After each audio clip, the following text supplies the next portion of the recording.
Magandang araw po sa inyo mga kaibigan.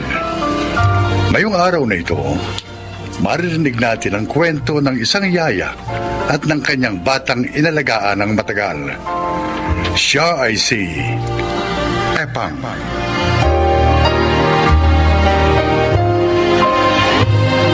Josepa ang totoo kong pangalan. 15 anyos pa lang ako noon.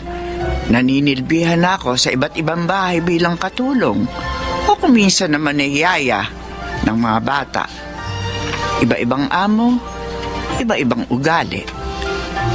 Ngunit may isang pamilya ako napagsilbihan na itinuring akong bahagi ng kanilang pamilya.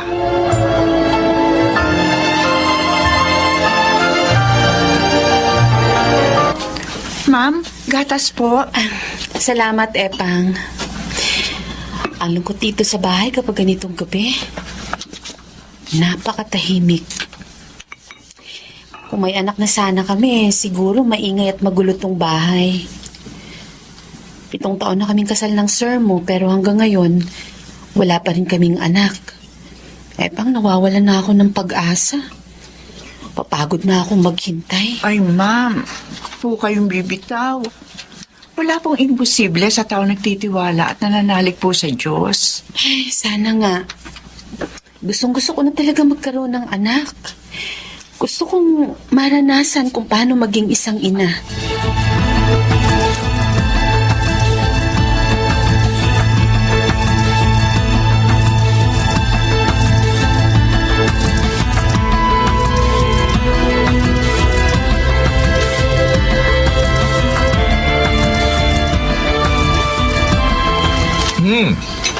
Ang sarap na itong luto mo, Epang, ah.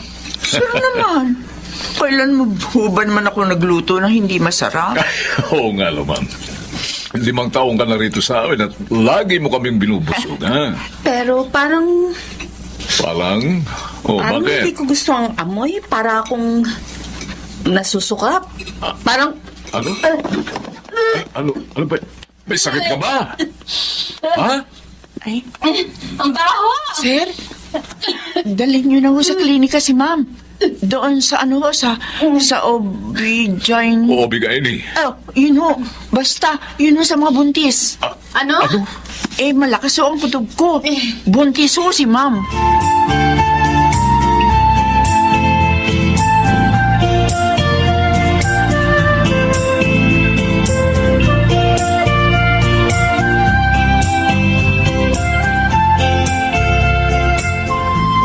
Ay, dito mo kamuti ng suklay sa may itaas ng pusod ko, Epang. Diyan. Alam niyo Dito ho. Ay, Makati. Ma'am, sabi ho ng mga matatanda, kapag daw ho kumakatinan dyan, tumutubo na yung buhok ng bata. Talaga? Hindi ko naman po alam kung totoo yun. Ay, pasensya ka na, Epang. Buntis ako pero parang mo akong sanggol na inaalagaan. Uy, mama, hindi naman ho libre to. Oo nga pala. Sinusweldohan ka nga pala namin. Nakalimutan ko. Para na kasing pamilya ang turing namin sa'yo. Ayos lang po yun, ma'am. Basta ang mahalaga, sinusunod niyo ho yung payo ng doktor na bed race. Bed rest. Ay, Rest. bed rest. Bed rest. Rest. Oh, Yun. Ayan. Dapat ho sundin niyo yung doktor. Lalo na at hindi na ho kayo bata, ha? Masela na po pagbubuntis niyo.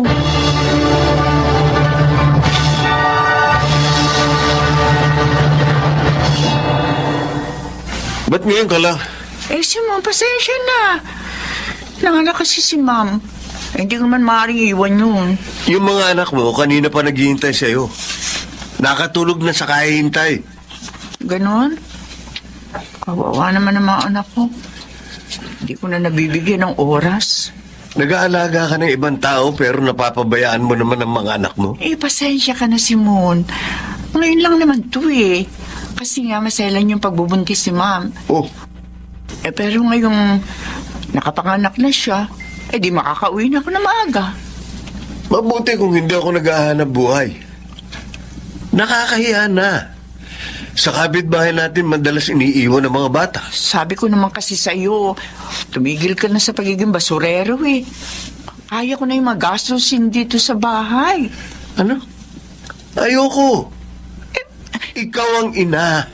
Dapat ikaw ang mag-alaga sa mga anak mo. Pero Simon,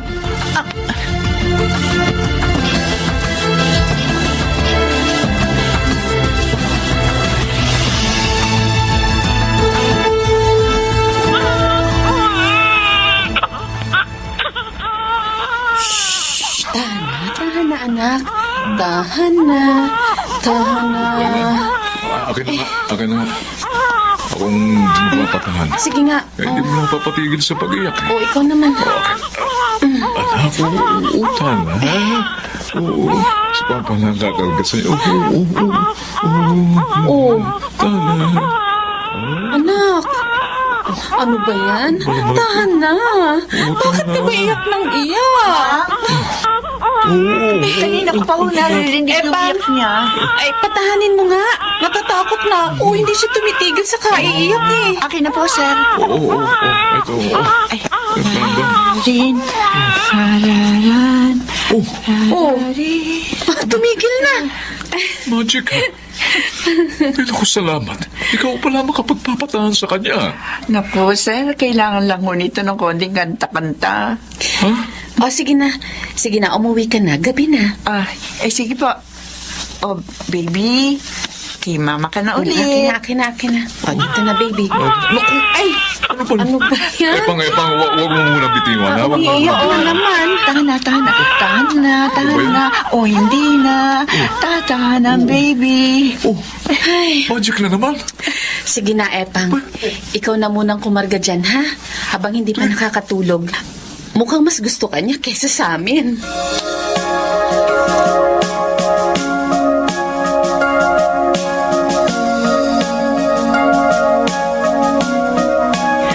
Birthday ngayon ng panganay ko. Ay, kailangan makauwi ako ng maaga. Epang! Oh, si ma'am? Ma'am, bakit po? Si Alexa! Kinukumbulsyon!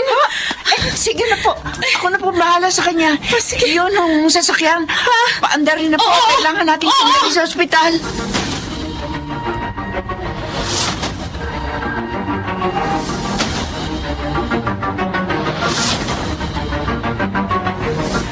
Ay, salamat sa Diyos, makakauwi na rin. Ma'am, kapag bata ho, ganyan talaga. Kapag nag-edad ng mga 7 taon, nawawala rin po yan. Epang, alam mo, hindi ko alam ang gagawin ko kung wala ka. Maraming salamat sa iyo, ha? Ay, wala pong ano man yun. Sige po, mauna na po Oh, ako. sige na. Papunta naman na rito ang sir mo. Sige po, ma'am. Ay, teka! Bakit po? Oh, kunin mo to. Ano po ito? Ibili mo ng cake ang anak mo at bumili ka na rin ng pagkain para sa inyo. Birthday ngayon ng panganay mo, di ba? Sige Sige na, kunin mo na. Alala niyo pa talaga ang kaarawan ng anak ko. Siyempre, palagi ka nagpapaalam na uuwi ng maaga kapag birthday niya, di ba? 3 taon na ang anak ko, so 8 taon na ang anak mo, di ba? Opo, ma'am. O siya, sige na, kunin mo na to. Hindi ka nakauwi ng maaga ngayon dahil kay Alexa. Salamat po, ma'am.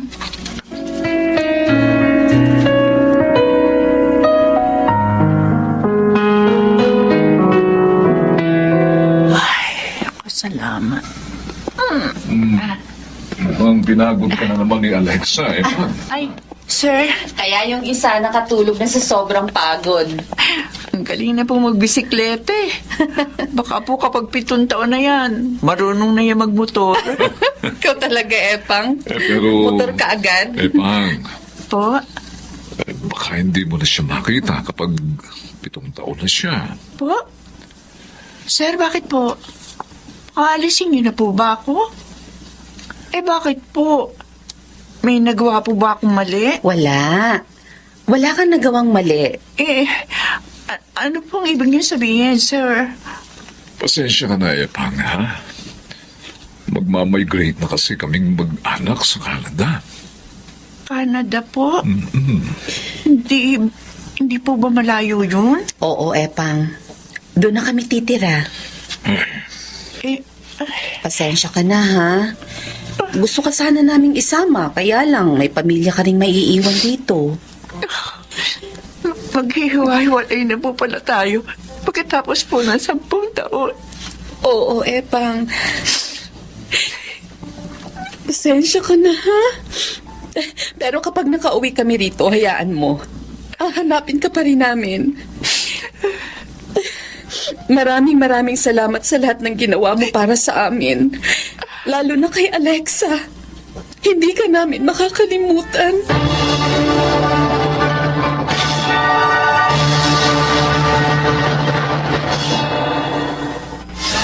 Ay, nakapangalumbaba ka na naman dyan sa bintana. Aga-aga. Pasensya ka na sana, Honorio. Kumain na tayo. Madala akong almusal, oh. Nagbabalik tanaw na naman yung nanay mo, malamang. Nagbabalik tanaw o naghihintay? Ilan taon na ba kayo naghihintay, Nay? Oh, Oh, kaya na. Honorio, ilan taong ka na ba? 35 na po.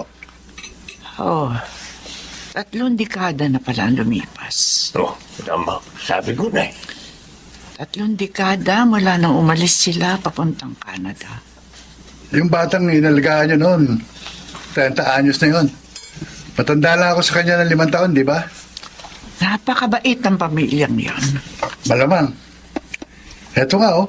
Nakatira pa tayo sa lupang nabili mo mula sa ibinigay nilang separation pay sa'yo. Nasaan na kaya sila? Kumusta na kaya sila? Tao po.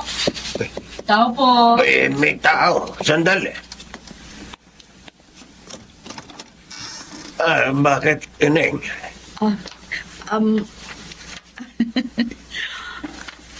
Dito po ba nakatira si Aling Epang?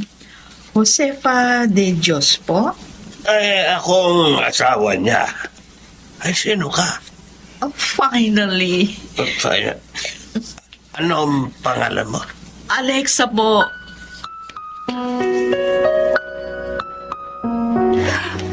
Oh, Diyos ko! Ikaw na si Alexa? Opo.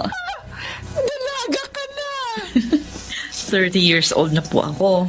Actually, may asawa na po ako. Ah? Matagal ko na po kayong hinahanap mula na umuwi kami dito sa Pilipinas.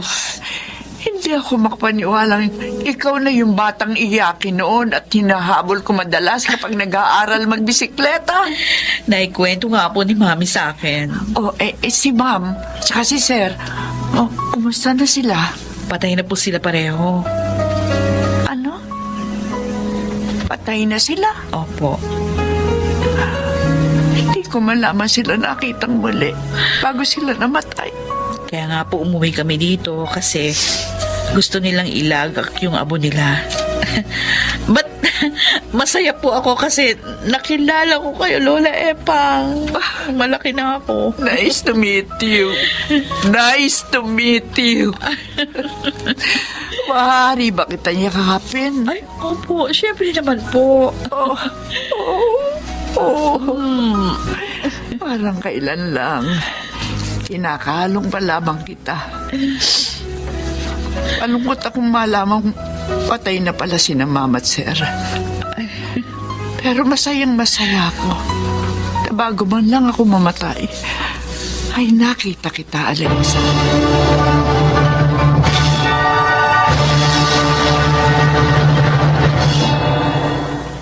Para akong bumalik sa nakaraan nang makita ko si Alexa. Hindi ko akalaing darating pa ang panahong yun. Ngayon, madalas siyang bumisita sa amin. At kagaya ng mga magulang niya, isa siyang mabait at mabuting tao. Kapag binabalikan ko ang mga alaala noon, napapangiti ako. Mahirap din maging kasambahay at yaya, pero masaya. Ako po si Epang, at ito ang aking buhay. Lumilipas ang panahon, ngunit ang kabutihang ating ginawa sa kapwa ay hindi basta-basta maibabaon sa limot. Mga nagsiganap: Jenaline de la Cruz, June Martin Legaspi, Rosana Villegas, Yunel Banamin, at Susan Robles sa papel na epang. Naglapat ng angkop na tunog, Jerry Mutia. Sa musika, Boboy Salonga. Superbisyong teknikal, Bong Boyar at Eric Lucero. Creative Consultant, Phil Cruz. Production Assistant, Anching Cruz. Ito'y mula sa panulat ni Rita Labanon. Sa direksyon, Salvador M. Royales. Ito ang aking buhay.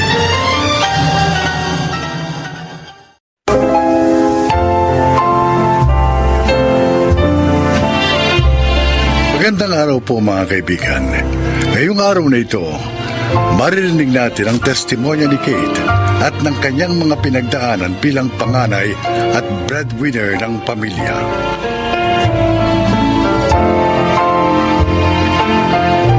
Dito sa Pilipinas, nasa kultura na natin na ang panganay o sino man sa mga anak ay kailangan makahanap ng magandang trabaho upang matustusan ang kanyang pamilya.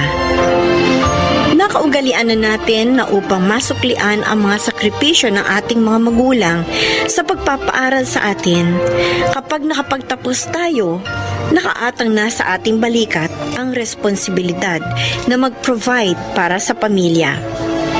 Bagamat hindi naman ito mali, ngunit minsan naaabuso ang breadwinner kagaya ng aking naranasan.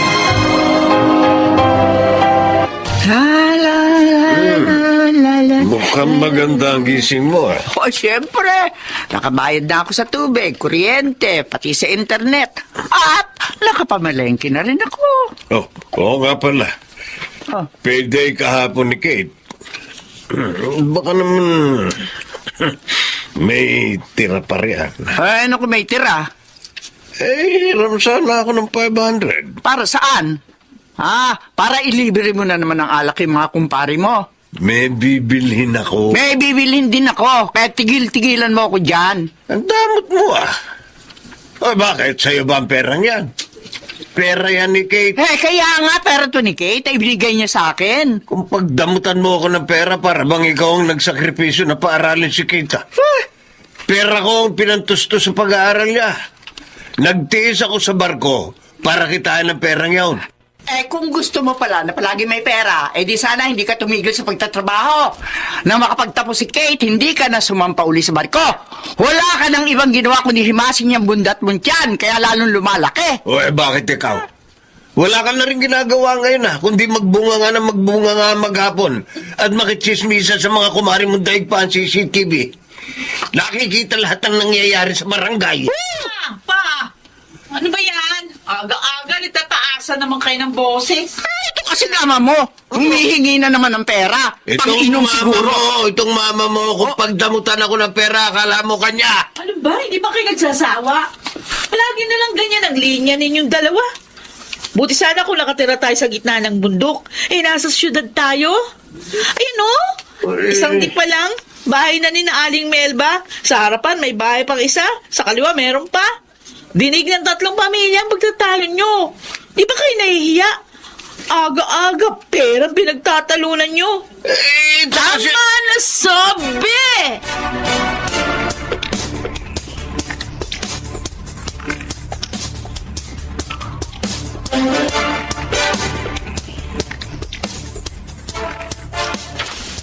Ano? Wala na namang natira sa sweldo mo?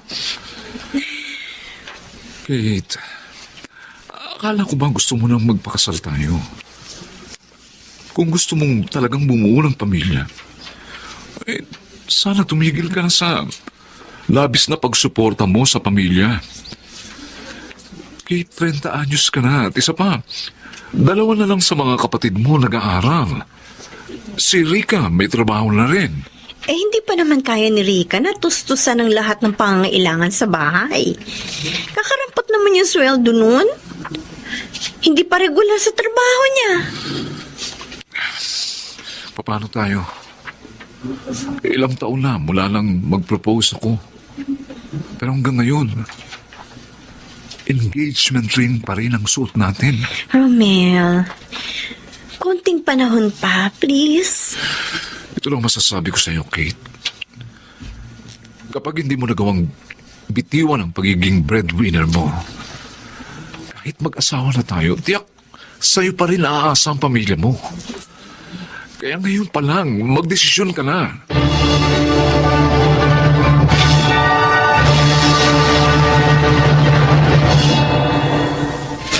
3,000? Miggy? Oo, ate. Isang buwan naman ang allowance yan ah. Gusto ko kasi original, ate. Nakakaya kapag nakita ko ng mga kaklase ko na imitation lang ang sapatos ko. Miggy, alam mo ba nung ako nag-aaral sa kolehiyo, si Papa noon ha? Oh. Pero hindi ako nakasuot ng sapatos na 1,000 ang halaga. Ang pinakamahal ko na yata nasuot 500 pesos na sapatos na ginamit ko mula first year hanggang fourth year. Iba naman nun, ate. Ang sabihin mo, masyado kang pabida. Nagpapadala ka sa peer pressure. Ang bihira naman. Oh, ayan, 1,000 yan. Pap, ano naman? Bumili ka ng maayos na sapatos na kahit hindi branded, matibay. Okay. Baka naman pwedeng dagdagan mo muna. Ma? Mainam naman kasi ko original. Kasi matagal masira. Yun. Hindi may. Kahit buy one take one ang sapatos mo, kung maingat ka, hindi ka agad yan masisira. Sige na, dagdagan mo na muna. Babayaran ko na lang. Saan naman kayo kukuha ng pambayad? May pautang ako konting halaga. Kapag nakuha ko yung tubo nun, di babayad ko sa'yo yun. Ay, nako. Kaya spoiled tong si Miggy kasi palagi ninyo pinagbibigyan ng luho eh. Diyos ko, kami nga ni Rika, hindi nakaranas ng mga kaartihang ganyan. Abay, iba naman kayo noon. Iba ang sitwasyon natin noon. Saka isa pa, gusto mo bang iparanas kay Miggy at sa bunso nyo ang hirap na pinagdaanan natin noon? Oo! Kung hindi sa hirap na dinanas natin noon, hindi sana ako matututo magsikap. Hindi ko sana matututuhang pahalagahan ang bawat sentimong kinikita ko ngayon.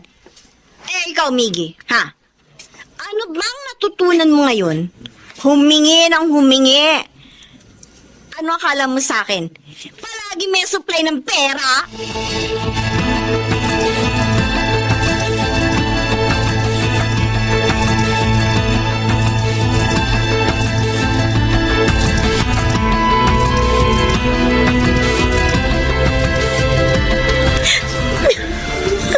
Ate, pasensyahan mo na si Mama.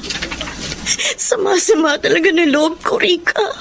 Ay, Lahat na lang iniaasa nila sa akin. Sa'yo. Alam mo bang nag-aaway na kami ni Romel kasi hindi kami makaipon ng maayos para sa kasal namin? Kasi napupunta na lang lahat dito sa bahay. pasensya ka na ate. Hindi pa ako nakakatulong ng maayos. Hindi mo naman kasalanan to eh. Sa totoo lang, hindi naman responsibilidad ng anak na buhayin ang pamilya niya. Pero ginagawa ko to dahil gusto ko makatulong at ibalik kahit konti man lang yung mga pagsasakripisyo nila na mapalaki at mapagtapos tayo. Kaya lang, minsan parang sobra naman eh. Nakakapagod na. Gusto ko na rin mabumuo ng sarili kong pamilya. Pero paano kung ganito? Nakatali ako sa ganitong responsibilidad.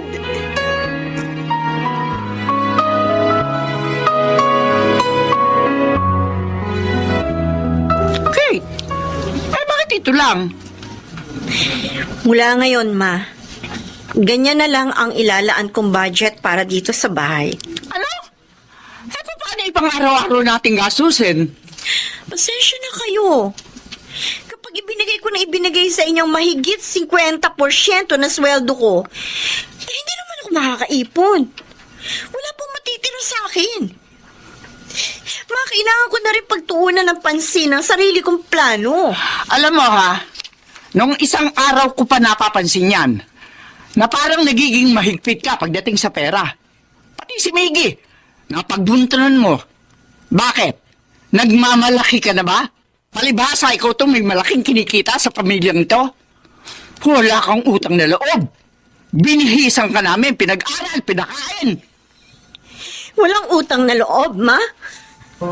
Dahil lamang gusto kong gawing priority ang sarili kong kinabukasan. Wala na akong utang na loob.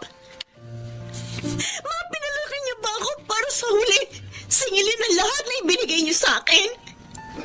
Ganito ba talaga maging isang mabuting magulang? At bakit? Ganyan ba ang ugali ng isang mabuting anak? Ang pabayaan ng pamilyang bumuhay sa kanya?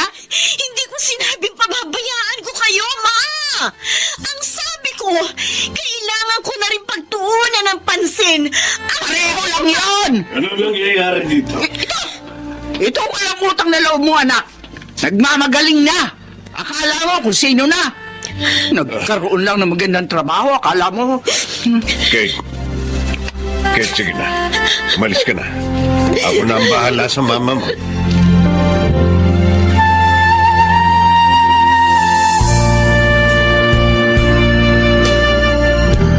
Malamok dito. Pumasok ka na sa kwarto mo. Mamaya na po, Pa. Ay, nako. Pagpasensyahan mo na ang mama mo. Nag-aalala lang yun. Siyempre, hindi niya alam kung saan kukuha ng pandagdag para mapunuan ang mga pangangailangan dito sa bahay. Isa pa, pagpasensyahan mo na rin kasi ako. Umasa na lang ako ng umasa sa iyo. Malakas pa naman ako pero hindi na ako nagtrabaho. Gusto ko rin naman talaga na makapagretiro kayo ng maaga. Kasi ilang taon din kayo nagtrabaho sa barko, Pa. Malayo sa amin. Kaya pagpasensyahan nyo na rin ako. Gusto ko na rin po kasi bumuo ng sarili kong pamilya. Nauunawaan ko. Ang sama-sama lang ng loob ko kasi tinawag ako ni Mama na walang utang na loob. Halos 10 taon ako nagtrabaho para sa pamilyang ito.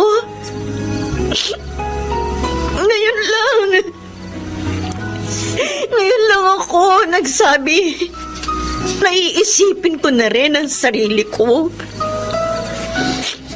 Masama ba yun? Hayaan mo lang. Kakausapin ko mama mo. Paliliwanagan ko siya. Pasensya ka na kung nararamdaman mo yan ngayon, Kate. Pero ito ang sasabihin ko sa'yo. Hindi mali ang desisyon mo.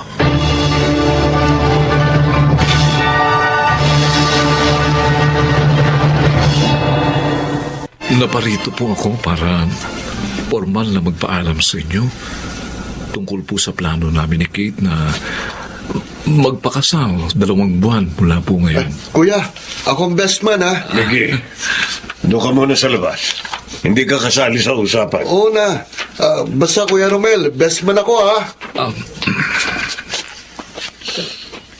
Matagal na po namin itong pinagplanuhan. Wala namang problema. Magpakasal na kayo. Kasi mag-e-expire na matris ni Kate. At isa pa, baka kapag natagalan pa, hindi na yan makapag-asawa. Kasi puro na lamang kami ang iniisip niyan. Ma, Kate, anak, pasensya ka na sana nung una, hindi kita naunawaan. Pero nang lumaon, napagtanto kong tama nga naman. Hindi mo maaaring isakripisyo ang sarili mo mga plano para lamang sa amin. Kailangan mo na ring bumuo ng isang pamilyang pagtutuunan mo ng oras. Atensyon, pagmamahal. salamat sa pagkunawa, Ma. Salamat po. Bukas na bukas din. Maghahanap na ako ng mga ninong at ninang ninyo.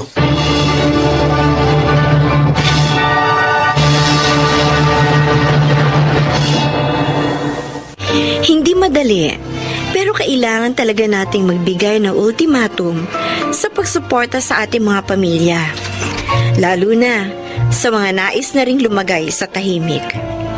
Siguro, kagaya ko, hindi welcome ang ganitong idea pero lahat naman ay nadadaan sa mabuting usapan. Ako po si Kate at ito ang aking buhay. Ang pagtulong ng anak sa kanyang pinagmulang pamilya ay hindi dapat maging isang uri ng obligasyong kailangang tuparin, kundi isang gawaing bunga ng pagkukusa. Mga nagsiganap: Susan Robles, Junel Benamin, June Martin Legaspi, Rosana Villegas, at Chiquit del Carmen Amor sa papel na Kate. Naglapat ng angkop na tunog, Jerry Mutia, sa musika ni Boboy Salonga. Supervisyong teknikal, Eric Lucero at Bong Muyar. Creative Consultant, Phil Cruz. Production Assistant, Anching Cruz. Ito'y mula sa panulat ni Rita Labanon. Sa direksyon, Salvador M. Royales. Ito ang aking buhay.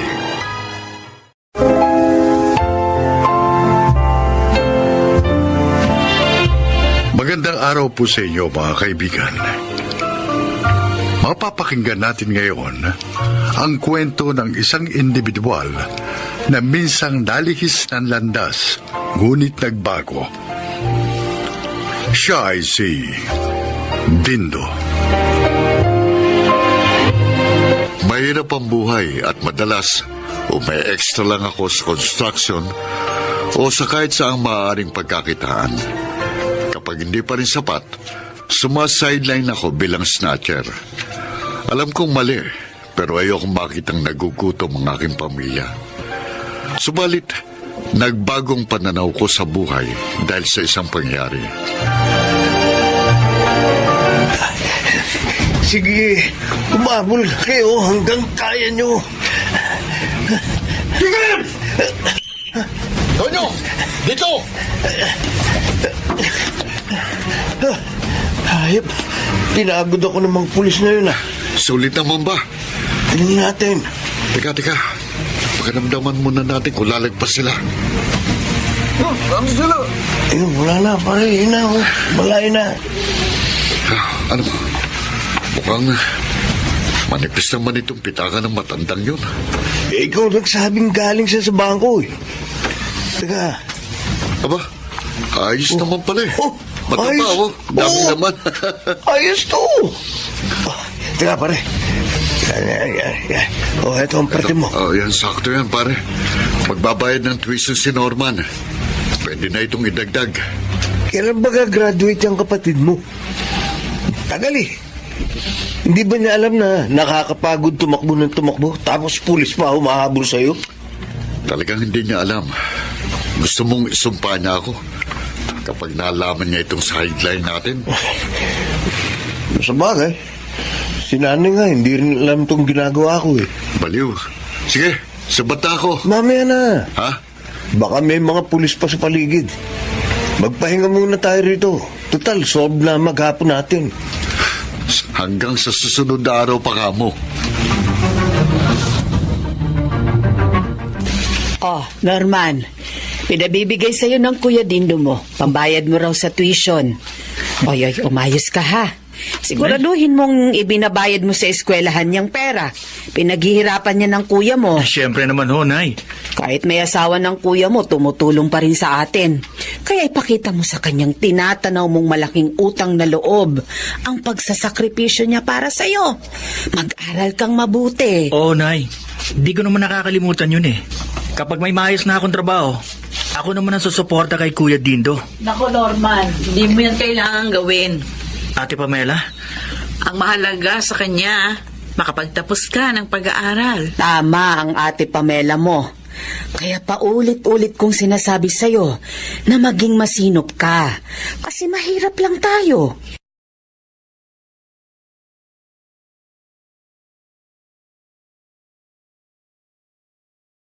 Buti nga ang kuya mo kahit hikahos din, tinutulungan ka pa rin.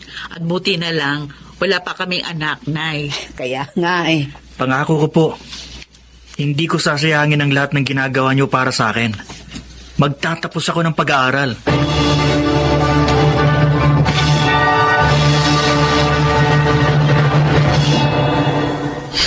Anong sabi niyo, Nay? Anong sakit niyo? Ang sabi ng doktor, breast cancer daw ito. Paano naman kayo nagkaroon ng cancer? Hindi ko rin alam. Hindi ko alam. Nay, anong gagawin natin? Paano kayo magpapagamot? Wala tayong pera. Kaya nga, hindi ako makatulog ilang gabi na eh.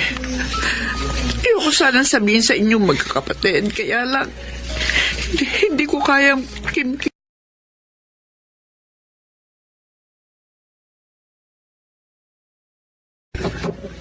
Kayo pa talaga ang binigyan ng ganyan sakit? Hindi pa nag-iisip ang Diyos? Tonyo! Huwag ka magsasalita ng ganyan. Oo, mahirap. Masakit. Pero wala tayong magagawa. Hindi naman natin nakokontrol ang mga pangyayari. Pag siniswerte ka nga naman, oh. Mahirap na nga tayo. May malala ka pang karamdaman. Ano pa ba kulang? Tonyo! Nay, paano ka namin may pagagamot?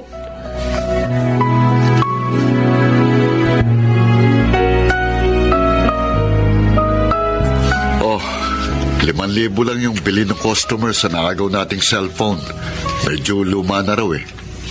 Kaya, Tonyo, bakit hindi ka umiimik? Pare, naisip mo na bang tumigil sa gawain ito? Bakit ayaw mo na? Ang nanay ko, may cancer. Ha? Cancer? Naisip ko, hindi kaya pinaparusahan na ako sa mga ginagawa kong kasalanan. Tapos ang nanay ko ang sumasalo ng parusang yun. Teka, ano raw ang sabi ng doktor? Gano'n pang itatagal ng buhay ng nanay mo? Stage 2 raw, pero wala kaming kapera-pera. Paano namin siya may pagagamot? E di magdoble kayod ka. Gusto mo, mag-duty na rin tayo kahit gabi. Ayoko na, Dindo. Anong ibig mo sabihin? Siguro, panahon na para talikuran ko itong ganitong trabaho. Sigurado ka? Pagkatapos itong huling puntirya natin, titigil na ako. Kahit hindi ko maipagamot ang nanay ko, maalagaan ko man lang siya. O kaya baka naman kapag nakita ng Diyos na hindi na ako nagnanakaw, bawiin niya ang sakit ng nanay ko.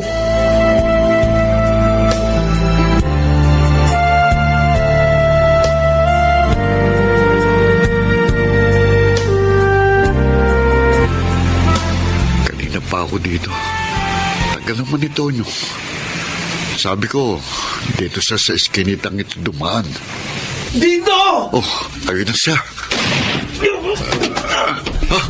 Tonyo! Hindi! Hindi!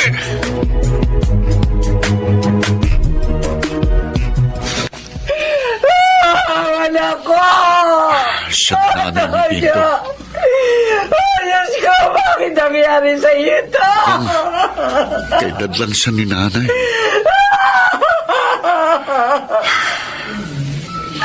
Bakit mo kami iniwan? Bakit kailangan sa ganito kang paraan? Wala ka talagang isang salita doon nyo. Sabi mo, magbabago ka na. Pero eto ka ngayon. Nakahiga sa ataol. Walang buhay. Paano mo maalagaan ng nanay mo? Inunahan mo pa siya.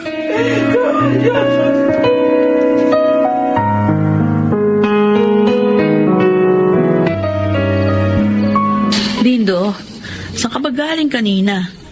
Meron ka bang pinuntahang patay at nakaitim kang damit? Pamela. Pasensya ka na, ha? Hanggang ngayon, narito pa rin tayo sa barong-barong nakatira. Hindi naman mahalaga sa akin kung saan tayo nakatira. Basta ang importante, magkasama tayo. Kahapon, nakita ko. Nakita ng mga mata ko kung paano bawian ng buhay ang kaibigan ko. May maganda sana siyang plano. Pero hindi na niya matutupad dahil wala na siya. Maikli lang ang buhay ng tao. Isa pa, hiram lang natin ito. Kaya kung babawiin ito ng Diyos, wala tayong magagawa. Alam natin kung paano namamatay ang isang tao. Kapag nalagutan na siya ng hininga, wala na. Pero paano ba mabuhay ang tao, Pamela? May tama bang paraan para mabuhay? O baka naman ang tanong mo paano ba mabuhay ng tama? Dahil lang mabuhay ng hindi tama, katumbas na rin ang kamatayan. Kung ganoon, paano mabuhay ng tama?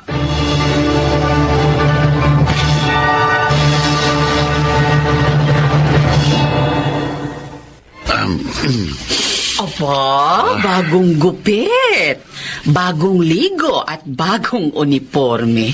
Muntik na kitang hindi makilala, Dindo. Gwapo na ba ako, Nay? Ay, hindi ka pwedeng magpagwapo. Baka magalit si Pamela. Huwag kang mag-alala, Nay.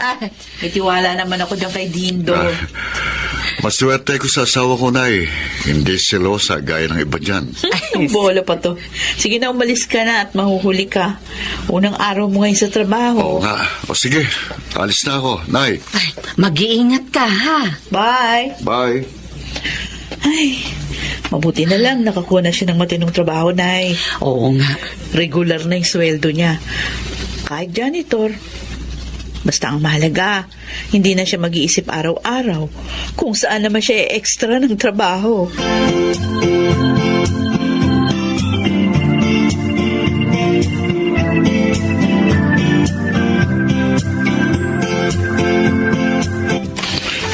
Sino kay kamo? Ako po si Dindo. Kaibigan po ako ni Tonyo. Ganun ba? Salamat sa pagdalaw mo. Ngayong anibersaryo ng kanyang kamatayan. Kumusta na ho pala kayo? Eto, nalulungkot pa rin ako sa tuwing naalala ko ang aking anak. Ang ibig kong sabihin, yung sakit nyo. Nabanggit din pala yun ni Tonyo sa iyo. Sa katunayan, magpapa-opera na ako sa susunod na buwan. Mabuti naman ho. Nasaan man si Tonyo ngayon, tiyak na masaya siya. Nag-alala ho siya noon nang malaman niyang may malubha kayong karamdaman. Ang sabi nila, magnanakaw daw ang aking anak. Snatcher. Kaya nabaril ng mga polis. Pero para sa akin, isa siyang mabuting anak. Gayunpaman, nagsisisi ako na hindi ko inalam mga pinagkakaabalahan niya sa buhay. Sana nagabayan ko siya ng maayos. Huwag niyo na pong isipin yun. Sa huling sandali po ni Tonyo, ang pagnanais na magbagong nasa isip niya. At yun ay dahil sa inyo.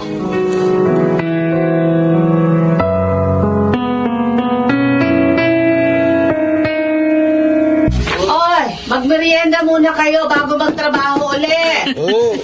Abalang-abala si Nanay Dindo. Oo nga. Hindi ako makapaniwalang patapos na itong ipinagagawa nating maliit na bahay. Kahit na yero pa lang at hindi pa konkreto ang buong kabahayan, ay mas mainam na ito kaysa doon sa una nating tirahan. Nakakaraos na rin tayo kahit papano. Oo nga, at dahil yan sa pagsisikap mo. Akala ko noon, ang mahirap ay mahirap na habang buhay at walang karapatang mangarap ng isang maayos na pamumuhay. Salamat kay Tonyo. Yung kaibigan mong namatay? Nang dahil sa kanya, napagtanto ko na maikli lang ang buhay at hindi natin maaaring aksayahin ang panahong ibinigay sa atin. Kailangan gawin natin ang lahat para mabuhay ng tama. Napakabuti naman ang kaibigan mo, ha? At nagawa kanyang bigyan ng ganyang klaseng inspirasyon? Pero siyempre, kayong higit na nagtulak sa akin upang mas magsikap. Ay, oo nga pala. Oh, Meron akong sorpresa sa'yo. ano yun? Buntis ako. Buntis ka na? Oo. Talaga? Tatay na ako? Oo. Oh, sa wakas! Magiging tatay na ako!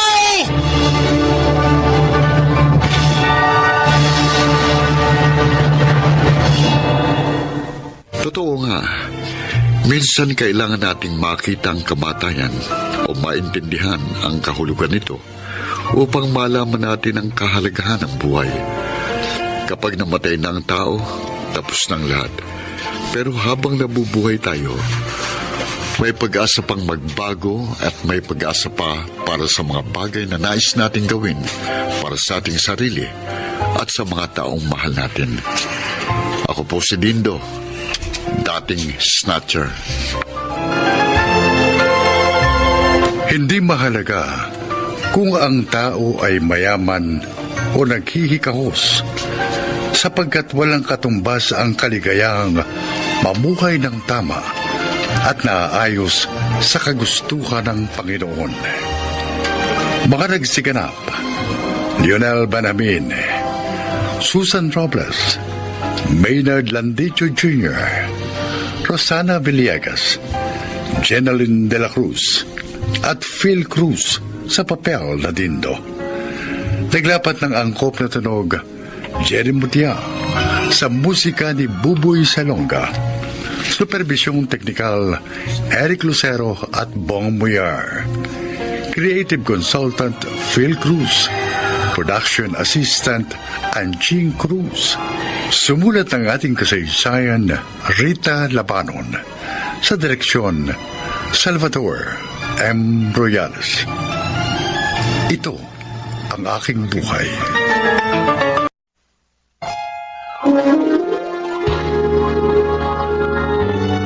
Kauna-unahan sa Pilipinas.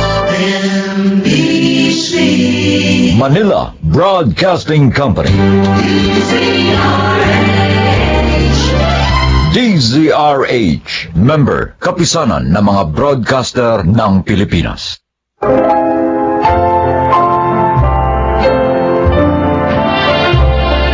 Magandang araw po sa inyo, mga giliw naming tigapakinig. Narito ang kasaysayan ng isang dalagang napuno ng galit ang puso.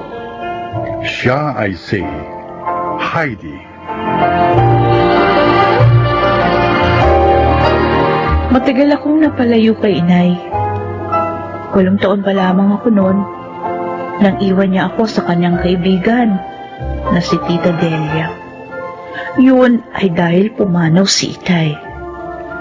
Sa simula, maganda ang trato sa akin ni Tita. Pero nang lumaon, nagbago siya. Huwag naman po, Tita Delia. Ayoko na ganong trabaho. Ganon, higaga ka pala eh. Ay ko, Tita. Hindi lang sampalang matitikman mo sa akin pag hindi mo ako sinunod. Natatakot po ako magtrabaho sa house. Baka po mabastos ako doon. Tanga! Yung hawak at halik, nakukuha sa paligo yun. At doon, maaari ka makapag-asawa ng mayaman. At mababawi ko ang mga ginastos ko sa pagpapalamon sa'yo. Alalahanin mo, ha? Dito ka tumira sa bahay ko ng mahabang panahon. Matagal na rin hindi nagpapadala ng perang panggastos mo ang nanay mo. Pinabayaan ka na niya. Kaya dapat lang na ngayong malaki ka na. Mabawi ko naman ang kwarta ko. Ipasok niyo na lang po akong katulong. Huwag lang po doon. Baka niyo na lawa. Tigas ka talaga. Ayaw mo? Ha? Ayaw mo? Ha? Maldita ka? Ano? Ha? Susundin mo ako? O sasabunutan kita hanggang makalbo ka?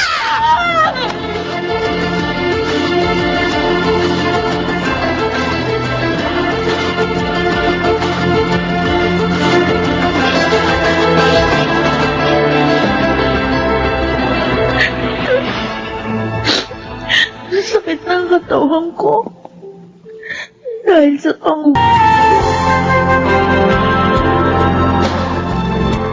Alam mo, Iha, hindi kami nangangailangan ng katulong ngayon. Sir, para niyo na pong awa. Kahit po pansamantala lang. Bago lang po kasi ako dito sa Maynila. Wala pa talaga akong matutuluyan. Nagsasabi ka ba ng totoo? Opo, sir. Di ba ako nagsisinungaling? Bakit ka napadpad dito sa Maynila? Mapanganib dito. Lalo na sa isang teenager na katulad mo.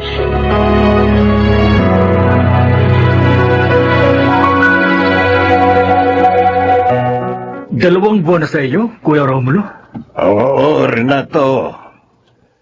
Naawa naman kami kaya hindi namin mapalis. Mabait at masipag naman kasi. Kung talagang totoo ang dahilan niya, kaya napadpad siya dito sa Maynila, nakakaawa nga siya. Palagay ko naman totoo yun. Wala naman ang tanggapin ko siya. Wala kaming nawawalang gamit o kahit na ano sa amin. Kuya, ano kaya sa tingin mo kung kunin na lang namin siya? Di ba may dalawa ka ng katulong? Si Mildred na lang. Nalagasawa na si Nova. Sabihin mo na sa kanya, Kuya. Para bukas, kukunin ko na siya. Para naman hindi na mahirapan si Mildred sa mga trabaho dito.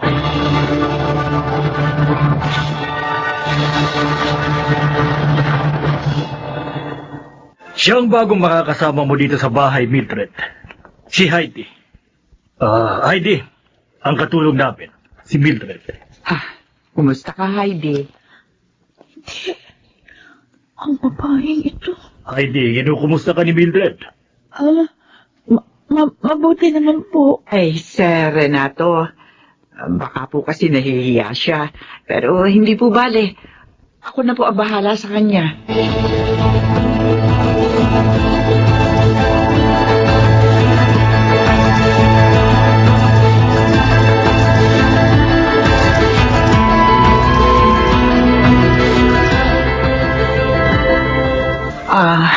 Heidi, pwede ba tayo mag-usap? Pwede naman o. Ano ba yun? Mula kasi nang dumating ka rito, tahimik ka lang eh. Di naman kasi ako dalahira. Baka lang kasi maaari tayo magkwentuhan dahil magkasama tayo sa trabaho. Ayokong i-chismis yung buhay ko. Hindi naman ako chismosa. Pero kung wala ka sa mood makipag-usap, sige lang. Itatanong ko lang sana kung ano-ano kayang gawaing bahay ang alam mo. Lahat po alam ko. Kahit naman kasi pinabayaan ako ng nanay ko. Natuto pa rin ako sa pamamagitan ng ibang tao. Ay, di mainam. Hindi na pala kita tuturuan. Kaya ko nga rin ang trabaho kahit na ako lang mag-isa dito.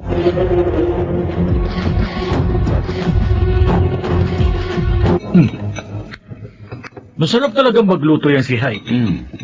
Parang mas mahusay pa siya magluto kaysa kay Mildred. You're right, Dad. Kaya lang tingin ko, hindi siya mabait. Well, bakit mo naman nasabi yan, Walter?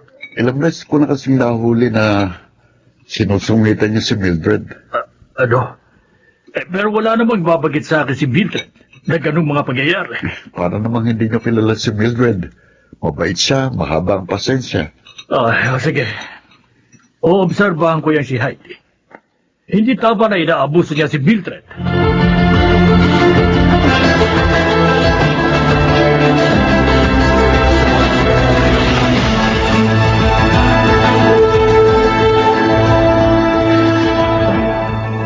Heidi, masama ba pakiramdam mo?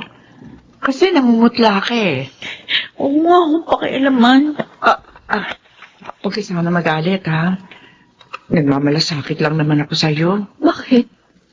Kailan ka ba natutong magmalasakit sa akin? Ha? Kailan pa? Teka, hindi kita maintindihan. Galit ka ba sa akin? Ilang galit? Galit na galit. Heidi, bakit naman? Talaga bang kahit pangalan ko, kinalimutan mo na rin? Teka, ano ba talaga ibig mong sabihin? Pati pangalan ng anak mo, kinalimutan mo rin? Anong klase kang ina? Heidi, hindi ko nakakalimutan ang pangalan ng anak ko. Oo, kapangalan mo nga siya. Teka, huwag mong sabihin na Ako nga. Ako ba itong pinabayaan mo? Sa masama mong kaibigan na si Tita Delia. Anak! Heidi! Ayoko makan. Ganito ko sa'yo. Sarili mo lang iniisip mo. Hindi totoo yan. Hindi totoo yan. Pinabayaan mo akong palamunin at alilain ng masama mong kaibigan. Dahil doon. Kaya pinagmalapitan niya ako. Kaya kahit high school, hindi ko natapos. Gusto pa niya ako ipasok sa biras. Oh, Diyos ko. Hindi ko alam na ginawa niya yun sa'yo, anak. Halos lahat ang kita ko, pinadadala ko sa kanya para mapag-aral ka lang. Sinungaling ka! Nagsasabi ako ng totoo, anak. Alam yun ang Diyos. Hindi kita kailanman pinabayaan.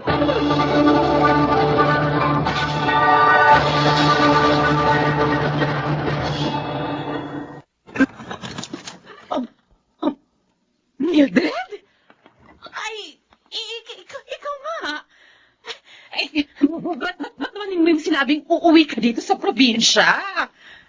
Nasaan ang anak ko, Delia? Ha? Sabi ko na ako makita siya. Kwan. Nagkanan siya. Oo, nagkanan nga. Matigas kasing ulo ng anak mo. Ayaw makinig. Sumama ba naman sa lalaking may asawa? Ayun, di ko na tuloy alam kung nasa na siya ngayon. Sinungaling ko. Ba't mo ako sinampal? Totoong sinabi ko, malandi ang anak mo. Tumigil ka! Aray ko. Hoy, sumusobra ka na, ha? Ito ba yung gaganti mo sa akin pagkatapos? Alam ko na lahat. Maldita ka! Ang lahat ang pagmamalapit mo sa aking anak. At ang hindi mo pagpapaaral sa kanya. Anong... Sinong nagsabi sa'yo ng kasinungalingan yan? Ako, Tita Delia. Heidi, nagkita na kayo? Siguro nga. Talagang niloob ng Diyos na magkita kami. Para matapos ng kasamaan mo. Walang niya ka. Napakasama mo, Delia. Hindi ka pala dapat magkatiwalaan. Wala kang pwedeng kaibigan. Patawarin niyo ako.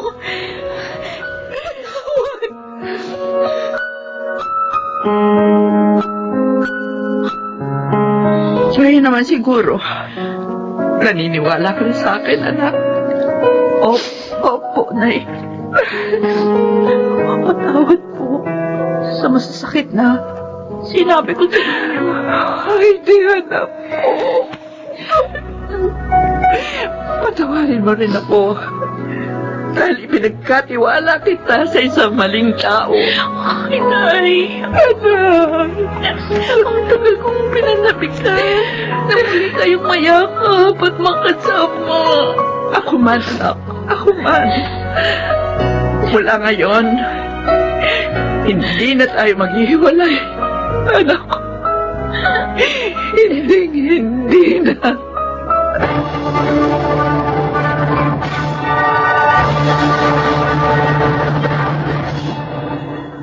Nakatapos na ako ng pag-aaral sa kolehiyo.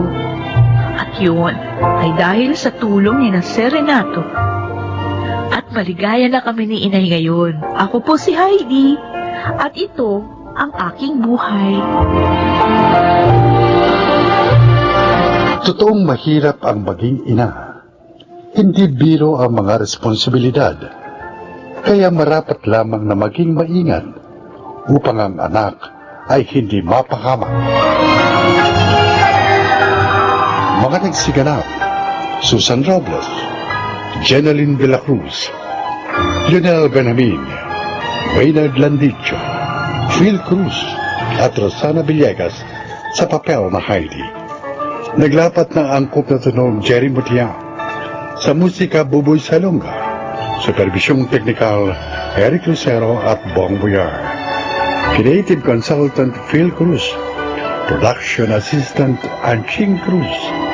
Ito'y mula sa panulat ni Telma Corporal Alcantara. Sa direksyon, June Martin Ligaspi at Maynard Landicho Jr. Ito ang aking buhay.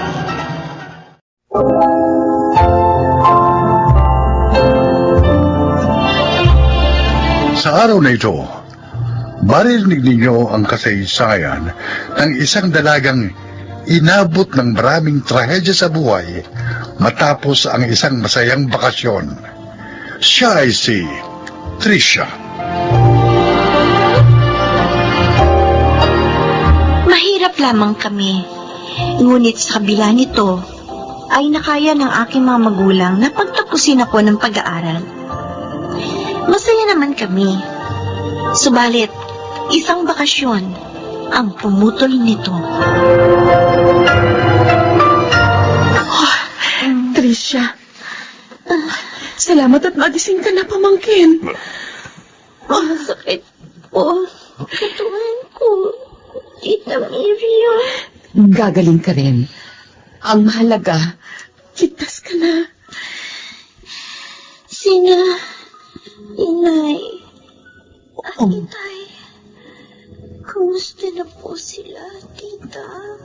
Teresa, magpalakas ka muna. Tito Lucas. Tito Miriam. Sabihin niyo, ano nangyari sa mga magulang ko? Tricia, wala na sila. Hindi sila nakaligtas sa sakunang yon. Tricia, uminaho ka sana, ha? Tricia, tama na. Tama na yan. Baka mabinat ka. Sana pala, hindi mo na lang sinasiya yung pag-out of town. Sana hindi na lang. Best friend, kumusta ka na? Ito, nagluluksa pa rin. Dahil sa pagpanaw ni Inay at Titay. Magpakatatag ka. Tanggapin mo na hanggang doon na lang talaga ang kanilang buhay. Kasalanan ko. Kung hindi ko sila niyayang mag-out of town, hindi mababangga ang sinasakyan namin. Hindi sila pamamatay. Tricia, ang Diyos ang nagmamay-ari ng ating buhay. Pahiram lang niya ito sa atin. At siya rin ang nakakaalam kung kailan at sa paanong paraan niya tayo kukunin. Kaya wala kang kasalanan. Napakasakit, Leia. Parang ang hirap tanggapin na mag-isa na ako ngayon. At least, naiwan ka man nila. Nakatapos ka na ng pag-aaral. Ingatan mo na lang yung mga magagandang memories na naiwan nila sa'yo. Si Rodel nga pala. Dinalaw ka na ba? Ang lalaking yun. Mula nang umalis kami ng mga magulang ko, hanggang sa nailibing na sila, hindi ko pa rin siya nakikita. Hindi rin siya dumalaw sa akin sa ospital.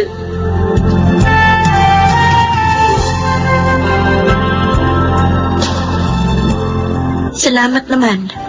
Alam mo pa ang daan patungo dito sa bahay namin. Halos 2 buwan din kitang hindi nakita. I'm sorry, Tricia. Hindi kita nadamayan sa panahon ng pagdurusa mo. Hindi ko nga alam kung may boyfriend pa ako o wala na. Tricia, I'm sorry. Ayoko sana makadagdag pa sa sakit ng kalooban mo, pero kailangan malaman mo ang lahat. Rodel? Anong dapat kong malaman? May asawa na ako. Ano? Napikot ako ng office mate ko. Kaya yun ang dahilan. Kaya hindi kita nadalaw sa ospital. Bakit mo naman ginawa sa akin ito? Hindi ko naman gusto ang nangyari. Sana maniwala ka. Kung hindi mo gusto, bakit nangyari? Tricia, mahal pa rin naman kita. Ang sama mo, Rodel. At ang kapal na mukha mo. May lakas ka pa ng loob na sabihing mahal mo ko. Pagkatapos mo ko lukohin. Nagpakasal ka sa iba sa gitna ng pagdadalamati ko. Napakasama mo. Patawarin mo ako, Tricia. Patawarin mo ako.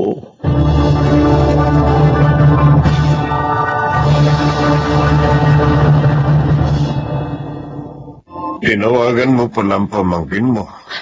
Oo, Lucas. Ay, kumusta na siya? Ayun, lalo pang nalungkot dahil napikot ang nobyo niya. Ano? Pabihirang lalaki yun. Hindi naawa sa nobya niya. Nag-aalala ako, Lucas. Baka makaisip gumawa ng masama ang pamangkin ko dahil sa kalungkotang nararanasan niya.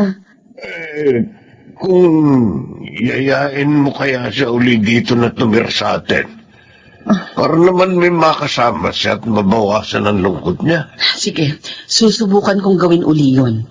Sana naman pumayag siya. Hindi naman kasi maaaring tayo ang lumipat sa lugar nila. Sariling bahay natin tong tinitirhan natin. At malapit din sa pinagkakakitaan natin. Oh, Tricia, ito, kumain ka ng lugaw. Pagkatapos, paiinumin kita ng gamot sa lagnat. Salamat, Rhea. Ano ka ba? Kung hindi pa kita pinuntahan dito, di ko malalaman may sakit ka. Hindi ka man lang kasi tumawag o mag-text. Naiiyak kasi ako sa'yo. Ano? Maapala ka. Best friend mo ko. At saka, malapit lang sa inyong bahay namin. Wala kang dapat ikahiya. Pero nagtatrabaho ka. Nakalimutan mo ba? Wala kaming pasok sa office ngayon. Nangihina na ako, Rhea. Tricia. Ang hirap-hirap ng pinagdaraanan ko. Bigat ka. Bawat sulok ng bahay nito. Naaalala ko ang mga magulang ko. Tumagdag pa si Rodel. Sa sakit na nararanasan ko. Sa halip na pasayain ako, lalo na sinaktan ng kalooban ko. Paano ko ba matatagalan ang lahat ng ito? Alam ko, hindi madali yan. Pero sa tulong ng Diyos, naniniwala ako makakaya mong lagpasan yan. Basta kapit ka lang sa Kanya. Inalok ako uli ni Tita Miriam na doon na tumira sa kanila. Okay yun. At least di ka na mag-iisa. Mababawasan pa ang lungkot mo. Malay mo, doon ka na rin makahanap ng trabaho.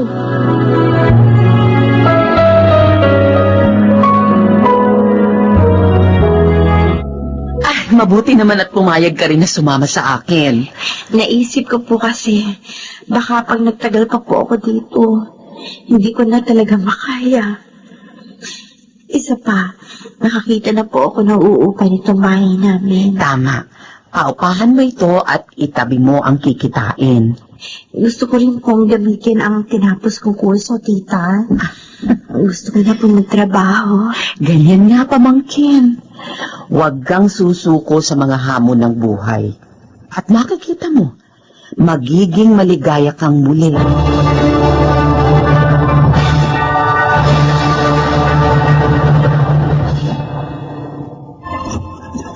Good morning. Good morning din. Si Aling Miriam, Ay, nasa loob si tita. dala ko na itong mineral water na in-order niya. Sino yung dumating, Trisha? Tita? Ay, Raymond, Aling Miriam. nariyan ka na pala. Dala ko na ho itong tubig nyo. May deliver ba mga tauhan mo? Oho, kaya tinutulungan ko na sila. May bago po pala kayong kasama sa bahay nyo. Pamangkin ko, si Tricia. Uli lang lubos na, kaya kinuha ko na. Dito na siya nakatira para mabawasan naman ng lungkot. Pareho pala tayong uli lang lubos na, Tricia. At talaga? Buti nakakaya mong lungkot. Nung una, hirap na hirap ako. Pero ginawa kong abalang sarili ko sa trabaho. O kaya sa mga makabuluhang bagay. Nakaka-inspire naman yung kwento mo. Ay, alam mo, pamangkin, masipag yang si Raymond. Bukod sa...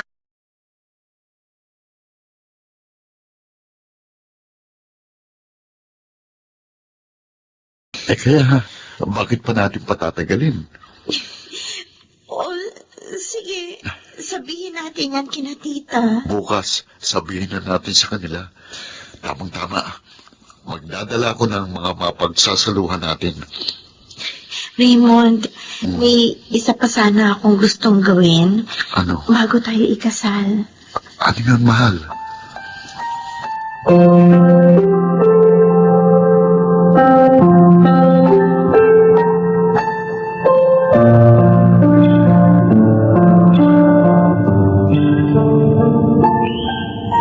Narito na tayo sa puntod ng mga magulang mo, Tricia.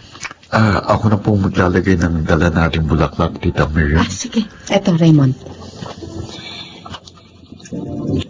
Inay, Itay, narito po ako. Dinadalaw ko po kayo. Kasama ko po si Tita Miriam at si Raymond, ang mapapangasawa ko. Ikakasal na po kami. Sayang, dahil hindi niyo na po makikita. Pero kahit wala na po kayo,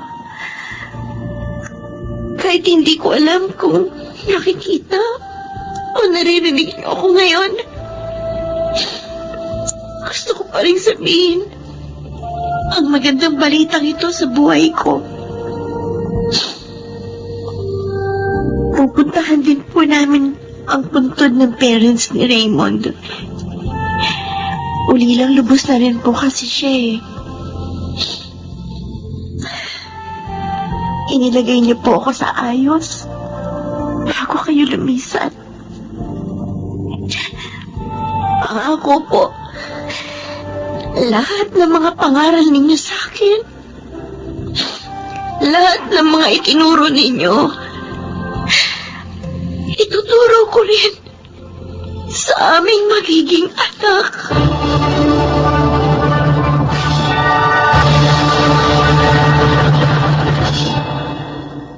Totoong mabuti ang Diyos. Kinuha man niya ang mga magulang ko, may ipinalit naman siya upang makatuwang ko sa buhay.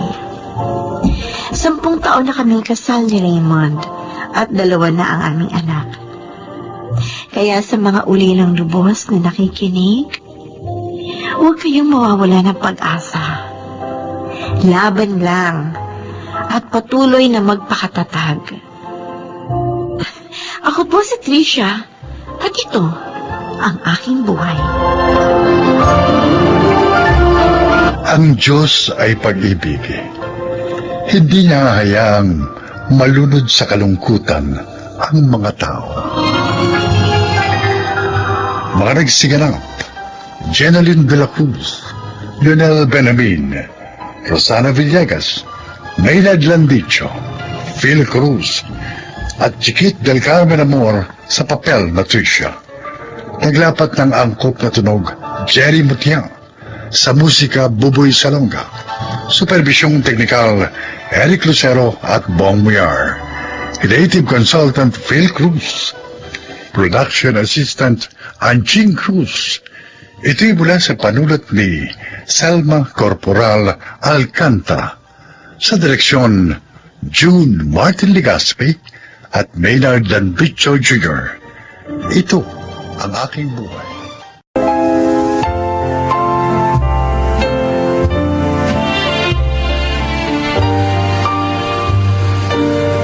Magandang araw po mga kaibigan. Maririnig natin ang isa na namang nilikha na nagbahagi ng kwento ng kanyang buhay upang kapulutan ng aral. Siya ay si Onofre.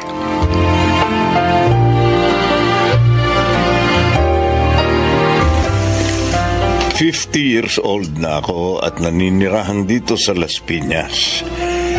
Mahigit na 20 taon na akong manggagamot at masasabi kong dahil sa profesyong ito, guminhawa ang buhay ko. Pakinggan nyo ang aking kasaysayan.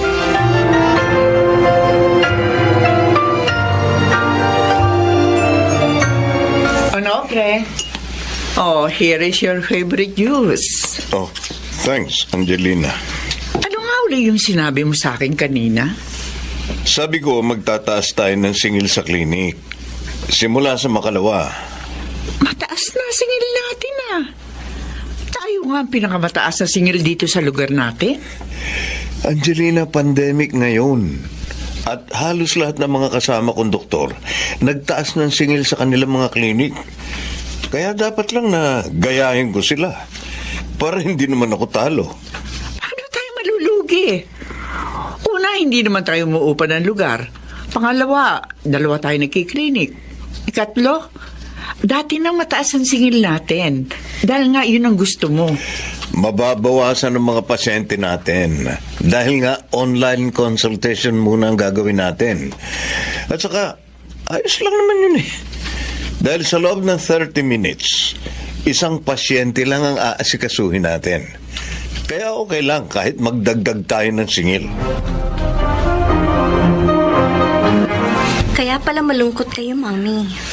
Naiisip ko lang kasi, yung bang mga hindi na magpapakonsulta dahil nga walang pera, at ang iba naman, hindi na makaya ang singil namin sa klinik. Naaawa ako sa kanila, Grace. Eh bakit po ba ganun si Daddy? Parang puro pera na lang ang importante sa kanya. Marami naman tayong property. Naisip ko rin yun, anak. At isa pa, pandemic ngayon. Maraming tao ang nawalan ng trabaho. Very untimely naman ang pagtataas niya ng consultation fee. I know. Ang totoo, ayoko rin ng kanyang desisyon. Pero kilala naman natin ang daddy mo. Pag sinabi niya, hindi na mababago yun.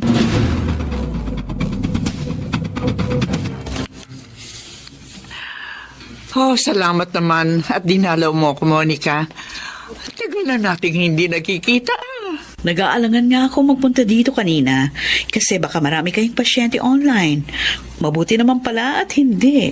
Actually, nabawasan ng malaki ang bilang ng mga pasyente namin ngayong pandemic. Baka dahil takot ang mga tao na magpa-doktor. Ay, palagay ko, hindi yun eh. Kung hindi dahil sa pagtataas namin ng singil, baka hindi na makaya nung iba. Kaya, hindi na lang nagpapacheck up. O kaya baka lumipat sila sa ibang mas mababa ang singil kesa sa inyo. Well, maaaring tama ka. Oo nga pala, ano sadya mo? Nagtayo kasi ako ng grupo ko ng online clinic para makatulong sa mga kababayan natin na mahihirap. Uy, maganda yan ah. Hindi ka pa rin talaga nagbabago, Monica. Napakamatulungin mo pa rin. Gusto ko sana isama kayo ni Onofre sa grupo namin. Yun lang. Maliit lang ang kikitain nyo doon, ha? Dahil mura lang ang singil namin. Ba't sa akin, okay yan? Dahil gusto ko makatulong. Pero, si Onofre, hayaan mo. Babanggitin ko sa kanya yan.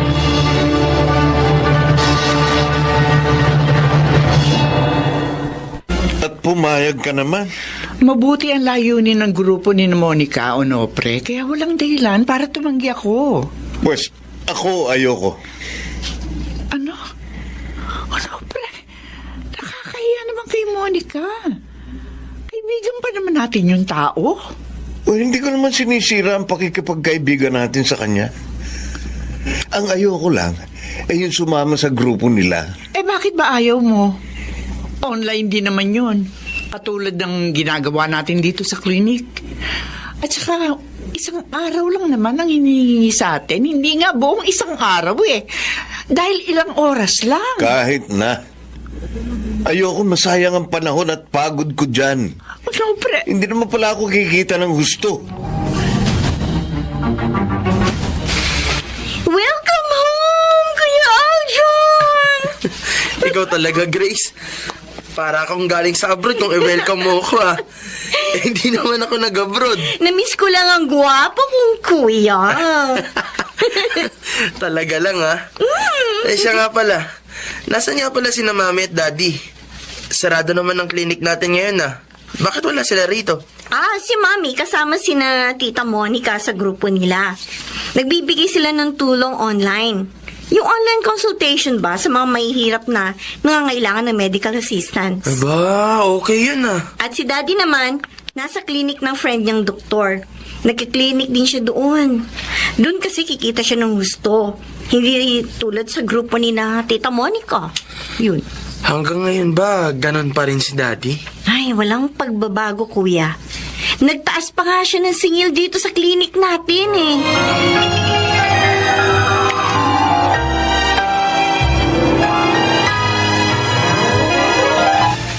Natutuwa ako at gusto mong sumama sa grupo namin, anak. Jack, na matutuwa si Monica pag sinabi ko ito. Aljon, narito ka para magbakasyon. Eh bakit ka sasama sa grupo ng mami mo? Hindi ka naman kikita doon. Tuwing weekend lang naman po yun, Daddy. Para makatulong din po ko sa mga kababayan natin ngayong pandemic. At saka hindi lang naman puro pera ang mahalaga. Sino nagsabi sa'yo? Lahat ngayon dito sa mundo pinatatakbo ng salapi. At saka hindi biro ang hirap at gastos natin nung nag-aaral tayo ng medisina. Kaya dapat lang na mabawi natin yun. Pati na mga instrumento ang ginagamit natin sa panggagamot. Matagal na nating nabawi yon, ano, pre? Kaya nga maginhawa na ang buhay Ay, natin ngayon. naku. Tigilan na natin itong usapang to. Bahala kayo kung gusto ninyong mag-aksaya ng panahon sa mga walang kwentang gawain. Pero ako, hindi ako magsasayang ng panahon dyan. Nadismaya talaga ako sa mga narinig ko ay Daddy. Hindi ko akalaing ganun na siya na-impluwensyahan ng pera. Noon ko paramdam yun, Kuya Aljon.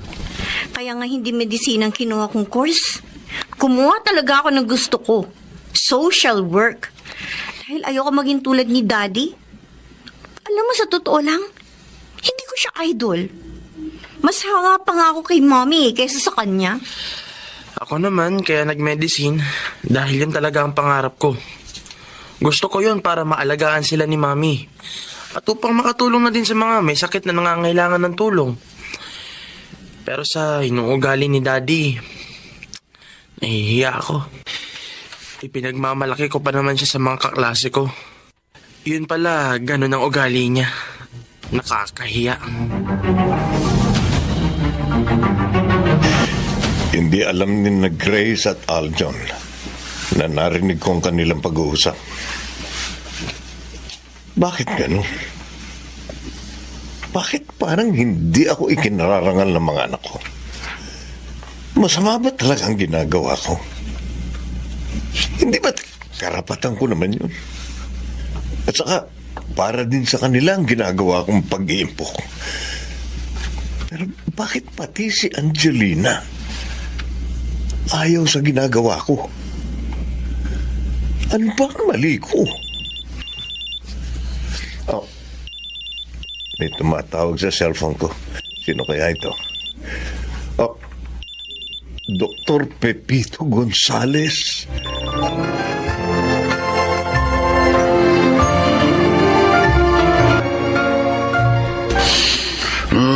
Masaya ako dahil bago ko man lang ipikit ang aking mga mata, ay nagkita ulit tayo, no, pre?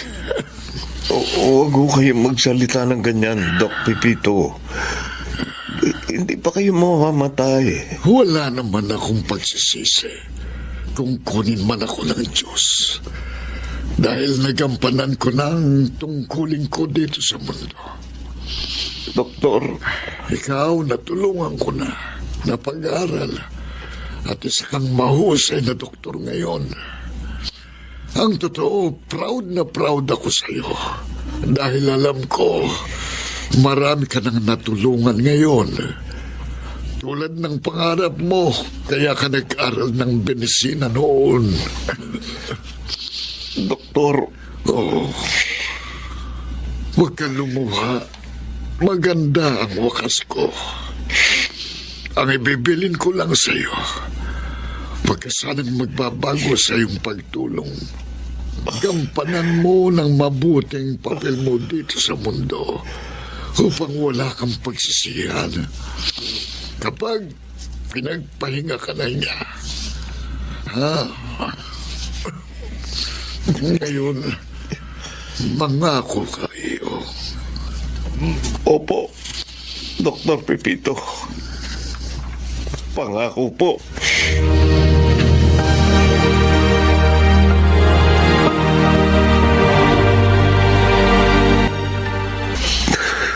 Ano, pre? Bakit? Bakit ka umiiyak? Patay na siya, Angelina. Sino? Si Dr. Pepito Gonzales. Ang taong humagaw sa akin sa kahirapan at tumulong upang maging isa akong ganap na doktor. Parang hinintay lang niyang magkausap kami bago siya nalagutan ng hininga. Kaya pala malungkot ka. Alam mo bang pinaalala niya sa akin ang aking nakaraan kung bakit ko hinangad na maging manggagamot. Bakit nga ba? Para makatulong sa aking kapwa. Dahil ang nanay ko pumanaw nang hindi natitingnan ng doktor dahil sa aming kahirapan. At mula noon, pinangarap ko na maging manggagamot. Natupad naman yun, diba? Narahuyo ako sa pagkakamal na maraming salapi. Nakalimutan ko ang aking nakaraan, ang aking pangako. Ang akala ni Dr. Pepito, nagawa ko yun. Pinapangako pa niya ako na huwag magbabago sa aking pagtulong sa kapwa. Ano, pre? Pwede mo pa namang magawa yun. Hindi pa huli ang lahat.